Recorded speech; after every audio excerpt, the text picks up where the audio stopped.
지방 사람들이 서울로 오면서 성공할 수 있는 기회는 많이 가질 수 있겠지만 행복의 조건 중 하나인 이 관계는 서울에 없습니다. 좋은 지인과 동업하다가 서로 원수지는 이야기는 많이 들어보셨을 겁니다. 사회생활이 삭막하다, 정이 없다, 이렇게 부정적으로 생각할 게 아니라 자연스러운 현상입니다. 진짜 마음을 나눈 관계는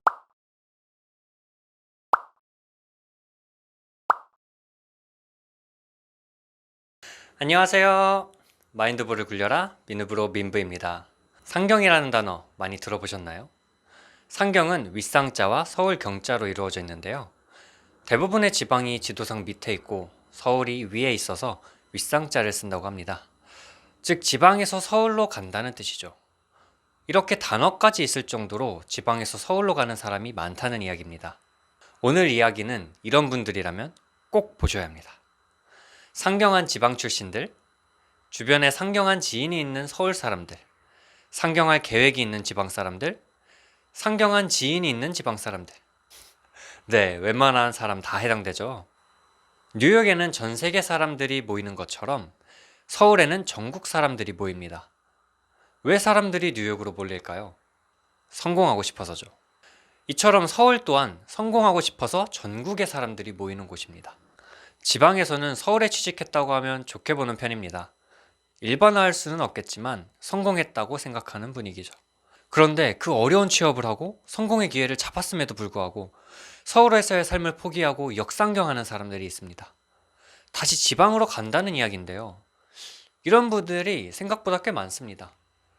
공무원이나 공기업의 경우도 예외가 아닌데요. 이렇게 서울에 자리를 잡았다가 기회만 되면 이 지방으로 가려는 분들이 정말 많이 있습니다. 왜 그럴까요? 서울의 집값과 물가가 너무 비싸서 서민이 살기 힘든 것도 맞지만 가장 큰 이유는 외로워서입니다. 생각보다 시시한 이유죠. 그런데 여러분, 이게 시시하게 생각할 문제가 아닙니다. 저는 부산에서 10년 정도 생활하다가 취업을 하면서 서울로 올라왔습니다. 수습기간 3개월이 지나면 제대로 집을 구할 생각으로 신촌에 있는 고시원에 들어갔었는데요.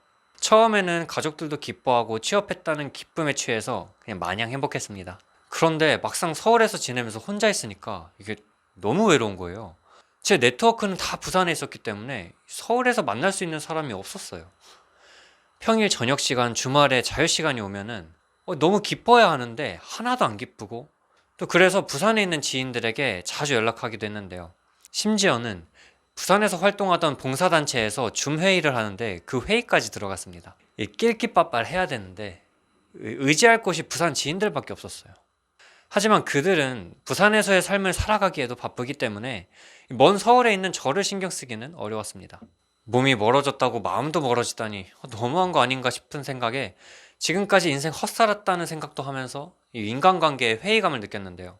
그 당시 강의나 이 책 같은 컨텐츠를 통해서 인간관계에 대한 공부를 엄청 했던 기억이 납니다. 그렇게 공부를 하고 시간이 지나면서 하나 깨달은 게 있는데요. 몸이 멀어지면서 서로 관심을 덜 갖게 되는 것은 너무나도 자연스러운 일이라는 겁니다. 조금만 생각해보면 너무 당연한 거죠. 당장 내 옆에 있는 사람한테 마음을 써야지, 내 옆에 있는 사람은 제쳐두고 평소 만날 일도 없는 사람한테만 신경 쓰고 있다면 그게 진짜 문제 있는 사람이죠. 스노우폭스 김승호 회장님을 비롯한 여러 심리학자와 또 유명 인사들이 공통적으로 행복에 대해 말한 것이 있습니다. 바로 행복은 좋은 관계에서 온다는 것이죠. 지방 사람들이 서울로 오면서 성공할 수 있는 기회는 많이 가질 수 있겠지만 행복의 조건 중 하나인 이 관계는 서울에 없습니다. 그래서 서울에 관계를 만들거나 찾을 생각을 못한 사람들이 이 역상경을 하게 됩니다. 앞으로 상경을 할 계획이신 분들은 인간관계에 대한 마음의 대비를 충분히 하시고 또 서울로 오신 후에는 적극적으로 새로운 관계를 만드시면 좋겠습니다. 그런데 이미 지방 사람들, 특히 저처럼 이 학교 생활도 지방에서 하고 취업을 하면서 서울로 올라오시는 분들은 이런 생각을 하실 것 같아요.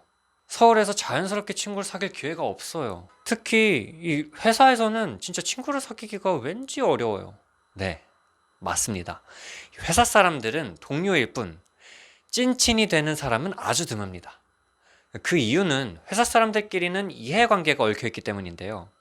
내 생계가 직접적으로 얽혀있는 관계죠. 예를 하나 들어볼게요. 학교에서 1등과 2등 하는 학생이 서로 친구라고 가정해 봅시다.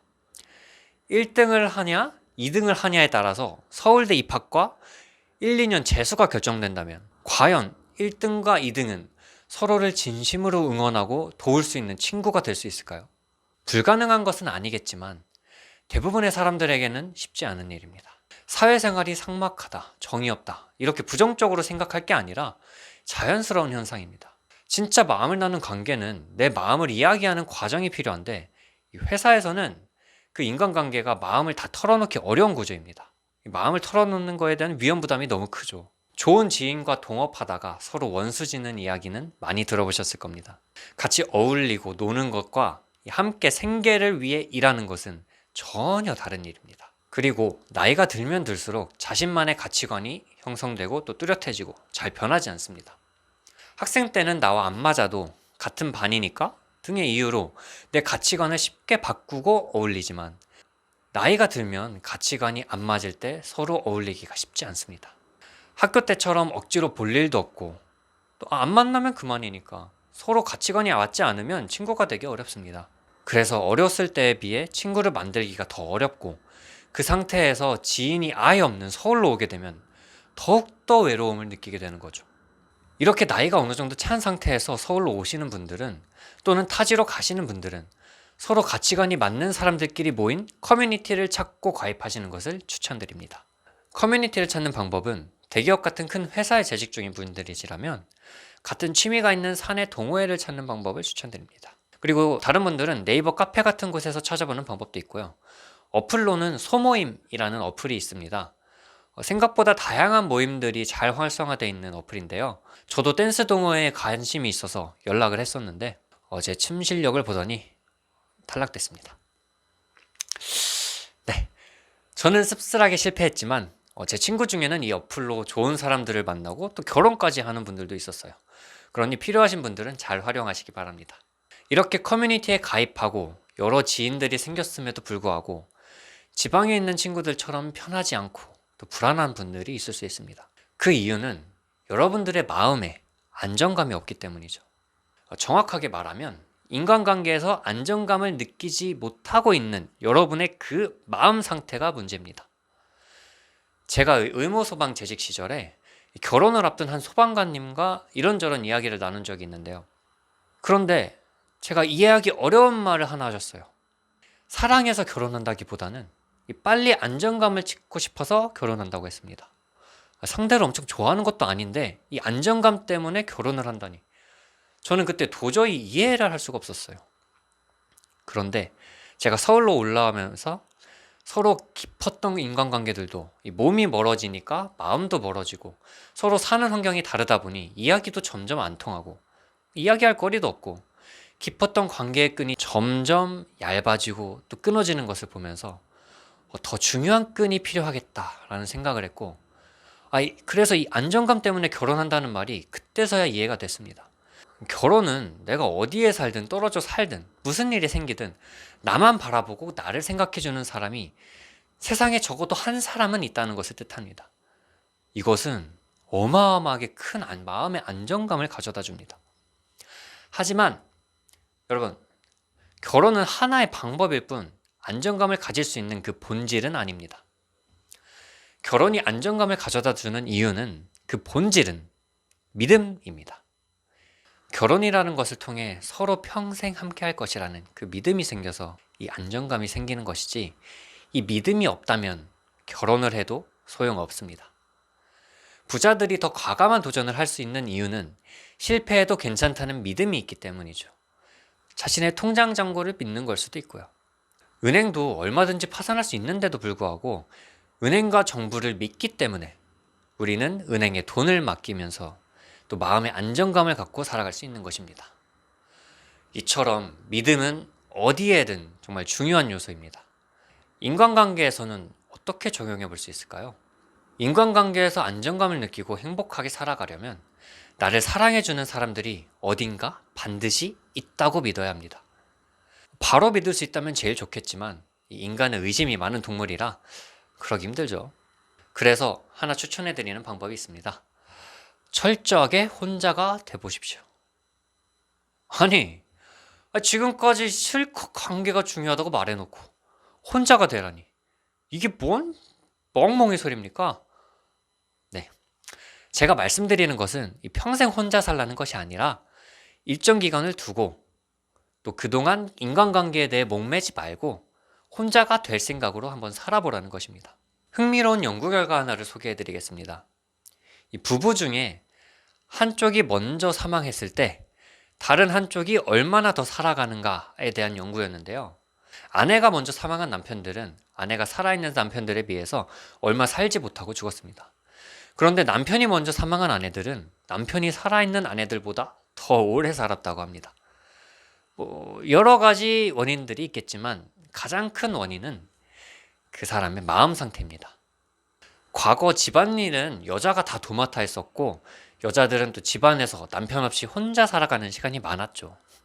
반면 남자들은 사람들과 함께 일하는 시간이 더 많았고 또 집에 와서도 가족들과 항상 함께 했죠. 그리고 집안일도 안 했어요. 과거 남자들은 여자들에 비해서 혼자 사는 법을 못 배웠습니다. 그래서 혼자 남았을 때 자기 관리도 안 되고 외로움을 느끼면서 일찍 생을 마감하게 되는 것입니다. 이처럼 혼자가 되는 연습은 꼭 필요합니다. 누구나 혼자가 될 수 있기 때문이죠. 혼자가 될 생각으로 살아보면 혼자가 되더라도 안 죽는다는 것을, 혼자여도 괜찮다는 것을, 그리고 내가 애쓰지 않아도 나를 사랑해주는 사람들이 있다는 것을 몸소 느끼고 깨달을 수 있습니다. 혼자가 되는 기간 동안 누가 진짜 나의 소중한 사람들인지를 알게 됩니다. 여러분들도 아마 경험한 적이 있을 거예요. 어떤 사람들은 아무리 자주 만나도 만날 때마다 불편하고 서로 어색합니다. 반대로 어떤 사람들은 평소에 연락이 없다가도 오랜만에 만나도 어제 만난 사이처럼 편하고 이야기가 슬슬 나옵니다. 혼자가 될 줄 아는 사람이 진정 주변 사람들을 아끼고 사랑할 수 있습니다. 집착이 아닌 진정한 관심을 줄 수 있는 것이죠.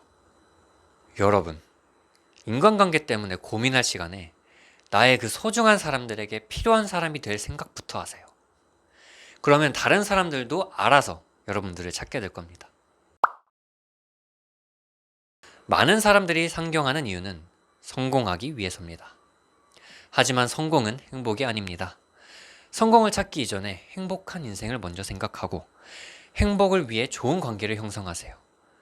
그런데 좋은 관계를 통한 일시적인 안정감에만 의지하지 마시고 진정한 안정감을 얻기 위해서 혼자가 되는 연습을 꼭 해보시기 바랍니다. 결국 여러분을 이해하고 사랑하는 사람들이 분명 있다는 것을 알게 될 것입니다. 그러면 진정한 사람들에 대한 믿음으로 여러분들은 주변에 많은 에너지를 전하고 또 좋은 에너지를 가진 사람들이 다가오는 선순환이 일어날 것입니다.